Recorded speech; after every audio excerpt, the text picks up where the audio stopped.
قرآن اللہ کی کتاب ہے، ہم کیسے مانیں؟ قرآن اللہ کی کتاب ہے، ہم کیسے مانیں؟ 3 وجہ سے ماننا ہے کہ یہ اللہ کی کتاب ہے۔ اگر آپ کو شک ہے کہ اللہ کی کتاب نہیں ہے تو کاپی کر کے دکھائیے، کاپی دکھا ہی نہیں سکتا کوئی۔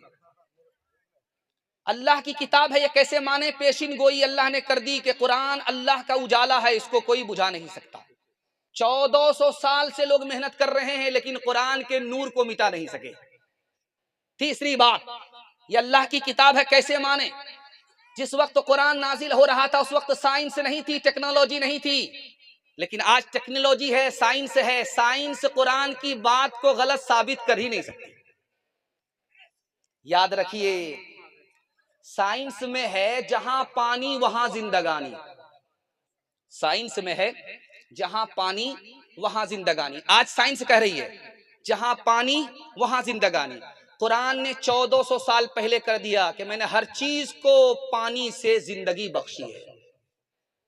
آج سائنس کہہ رہی ہے کہ سورج اور چاند میں جو رشتہ ہے ماں بیٹے کا، جیسے ماں اور بیٹے کا رشتہ ہوتا ہے، ماں دودھ پلاتی ہے، بیٹا دودھ پیتا ہے، اسی طرح چاند اور سورج کا رشتہ ہے۔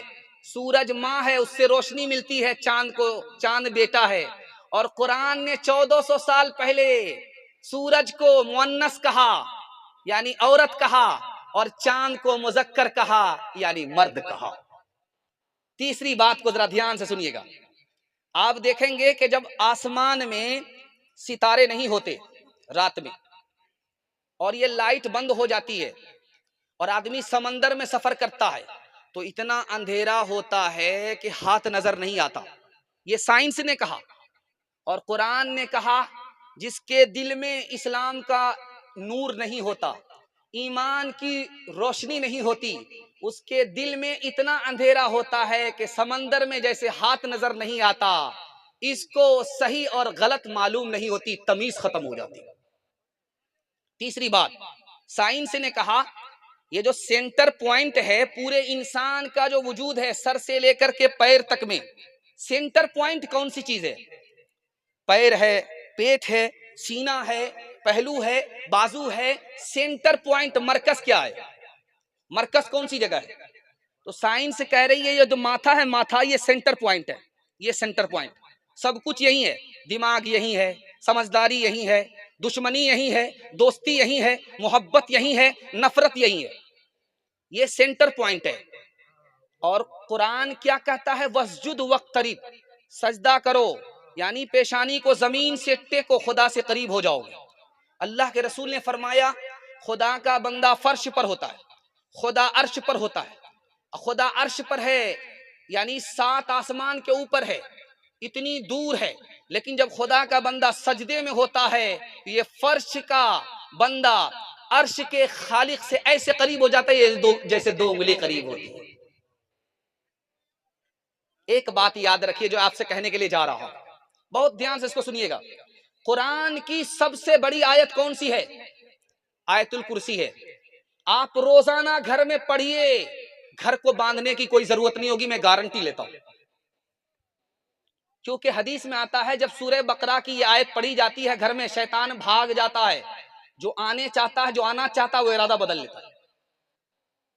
آپ سورہ بقرہ اگر پڑھ نہیں سکتے پوری سورت تو آیت الکرسی کو آپ پڑھ دیجئے 41 مرتبہ، یا تو شام میں پڑھیے یا تو صبح میں پڑھیے، یا گھر کا کوئی ایک آدمی پڑھ دے، شیطان بھاگ جائے گا، آنے والا شیطان آپ کے گھر میں آئے گا ہی نہیں، گھر کو باندھنے کی آپ کو کوئی ضرورت نہیں۔ قرآن کی سب سے بڑی آیت کون سی ہے؟ آیت الکرسی ہے۔ قرآن کی سب سے پہلی آیت کون سی ہے؟ اقرأ بسم ربک الذی ہے۔ قرآن کی سب سے آخری آیت کون سی ہے؟ واتقوا یوما ترجعون فیہ الی اللہ۔ لوگو یہ دنیا ہی تمہاری دنیا نہیں ہے بلکہ آخرت بھی ہے، اللہ کے پاس لوٹو گے، حساب کتاب کے لیے وہ کھڑا کرے گا، کہے گا زندگی دی کہاں آباد کیا، جوانی دی کہاں برباد کیا، مال دیا کہاں سے کمایا کہاں خرچ کیا، علم دیا اس کے مطابق کیا عمل کیا۔ انشاءاللہ قرآن کو پکڑیں گے، تلاوت کریں گے، تلاوت سنیں گے، اس کے بعد عمل کریں گے، ہاتھ اٹھائیے انشاءاللہ۔ قرآن سنیں گے تراویح اور جمعہ میں، ہاتھ اٹھائیے انشاءاللہ۔ قرآن پڑھیں گے جنازے پر، ہاتھ اٹھائیے انشاءاللہ، یہاں آ کر کے پڑھیں۔ ہر لہجہ ہے مومن کی نئی آن نئی شان، نئی آن نئی شان، گفتار میں کردار میں مومن، گفتار میں کردار میں اللہ کی برہان، اللہ کی برہان۔ یہ بات کسی کو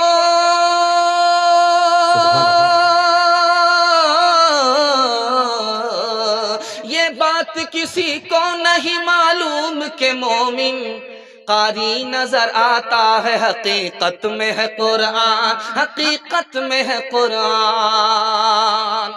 جوانوں کے حوالے سے آخری پیغام اور زحمت تمام۔ اللہ آپ کو بھی آباد رکھے، آپ کے بچوں کو بھی آباد رکھے، آپ کے جوانوں کے مستقبل کو اللہ روشن فرمائے۔ سننے کے لیے جوان لوگ تیار ہیں؟ دونوں ہاتھ اٹھائیے انشاءاللہ۔ بوڑھے لوگ غلطی سے ہاتھ مت اٹھائیے گا۔ آپ لوگ کسی جنم میں اس دنیا میں جوان ہونے والے نہیں ہیں کسی صورت سے، سیدھا جنت میں آ کر کے آپ جوان ہوں گے۔ دکھانے کے لیے جا رہا ہوں جوان کتنا قیمتی ہوتا ہے، جیسے شیر، لیکن شیر کا بچہ بکری کے ریوڑ میں چلا گیا، وہ اپنے کو بکری سمجھ رہا ہے۔ جوان کو اپنی قدر و قیمت معلوم ہی نہیں ہے۔ شیر کا بچہ بکری کے ریوڑ میں چلا جائے، وہ اپنے کو بکری سمجھتا ہے۔ اسی طرح یہ جوان اپنے کو صرف جوان سمجھ رہا ہے۔ خدا کی کتنی بڑی نعمت جوانی ہے، اس کو اس کی قدر ہی نہیں۔ دوسری بات یاد رکھیے، ہمارے جوانوں کا حال کیا ہے؟ ان کو عثمان اور علی معلوم نہیں، یہ کیا دیندار بنیں گے؟ ان کے پاس علم نہیں، ہنر نہیں، یہ دھرتی کے بوجھ ہیں، یہ بوجھ کیا اٹھائیں گے؟ تیسری بات کو یاد رکھیے، پوری دنیا میں جاہل کتنے ہیں؟ 150 کروڑ پوری دنیا میں جاہل ہے۔ 150 کروڑ لوگ، 1996 کی رپورٹ ہے اقوام متحدہ کی، اقوام متحدہ نے لکھا ہے، 1996 کی رپورٹ ہے، پوری دنیا میں کتنے لوگ جاہل ہیں؟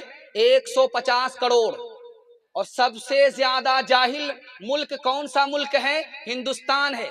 40% لوگ اس ملک میں جاہل ہیں، اور نیا سروے، نئی رپورٹ کے مطابق 62% مرد جاہل ہیں، 72% عورت جاہل ہے۔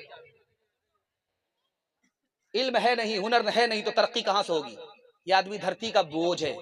ہاتھ جوڑ کر کے میں آپ سے کہتا ہوں، آپ جاہل رہے کوئی فرق نہیں پڑتا، لیکن اپنے بچے کو پڑھا لکھا دیجئے، وہ مقدر کا سکندر ہو جائے گا۔ ایک بات یاد رکھیے، جنازہ سامنے آیا، بیٹا رو رہا ہے، کہا رے بھائی تم کون ہو، اتنا کیوں روتے ہو؟ کہا میں مرنے والا کا بیٹا ہوں۔ کہا رو کیوں رہے ہو اتنا؟ کہا رونے کی وجہ یہ ہے کہ میرے باپ نے مجھے اسکول کی تعلیم دلائی، اور مدرسے کی تعلیم میرے پاس اتنی نہیں ہے کہ باپ کے جنازے کو میں پڑھا سکوں، باپ کے جنازے کی امامت کر سکوں، اس بنیاد پر میں رو رہا ہوں۔ اور جانتے ہیں کہ باپ اپنے بچے کو صرف اسکول میں کیوں پڑھاتا ہے؟ یہ راز آج سنیے، اللہ آپ کے علم میں اضافہ فرمائے۔ اس لیے پڑھاتا کہ اس کو دنیا کی محبت ہے، 2 روٹی کی قدر اس کو معلوم ہے کہ اس کا بیٹا کتنا ہی بڑا آدمی بن جائے، صرف 2 روٹی کے لیے ہے، 2 بوٹی کے لیے، اس سے زیادہ کچھ نہیں۔ انجینئر بن جائے، پروفیسر بن جائے، ڈاکٹر بن جائے، کچھ بھی بن جائے، اس کو صرف 2 ہی چیز حاصل ہوگی، 2 روٹی 2 بوٹی۔ 2 روٹی 2 بوٹی کی قدر ہے، خدا کے علم کی، رسول کے علم کی کوئی قدر نہیں ہے۔ اتنا بڑا باپ دنیا دار ہے، اس لیے اپنے بچے کو اسکول میں بھیج رہا ہے، مدرسے کی اور مکتب کی کوئی تعلیم ہی نہیں۔ دوسری بات یاد رکھیے، اتنی بڑی تعداد میں ہمارا جوان ہے، کیسے زندگی گزارے گا؟ میں ہاتھ جوڑ کر کے کہتا ہوں، ہر چیز اپنے وقت میں اچھی لگتی ہے، پڑھائی کے وقت میں پڑھائی اچھی لگتی ہے، شادی کے وقت میں شادی اچھی لگتی ہے۔ ہمارا جوان پڑھائی کے وقت میں پڑھائی کرے، میں گارنٹی لیتا ہوں یہی مقدر کا سکندر ہوگا۔ شادی کے وقت میں شادی کرے، پڑھائی کے وقت میں جو جوان شادی کرے گا وہ کہیں کا نہیں رہے گا، پھانسی کے پھندے سے لٹکے گا، ٹرین کی پٹری سے کٹ جائے گا، زہر کھا کر کے خودکشی کر لے گا۔ جوانوں کے لیے 2 ہی راستے ہیں، ہمارے جوان جہاں بھی ہیں، ہمارے اس پیغام کو آپ باندھ لیجئے، میں گارنٹی لے کر کے جاتا ہوں 1 سال میں آپ کو 10 سال کے برابر اللہ ترقی دے گا۔ جوانوں کے لیے 2 ہی راستے، یوسف علیہ السلام کا راستہ ہے، یوسف کے بھائی کا راستہ ہے۔ یوسف علیہ السلام کا راستہ ہے زنا چھوڑ دو، اللہ فرش سے اٹھائے گا، عرش پر پہنچا دے گا۔ زنا چھوڑ دیا یوسف علیہ السلام نے، اللہ نے حکومت دے دیا، 90 سال تک مصر میں حکومت کیا۔ جوانوں میں ہاتھ جوڑ کر کے کہتا ہوں آپ زنا چھوڑ دو، اللہ فرش سے اٹھائے گا، عرش پر پہنچا دے گا۔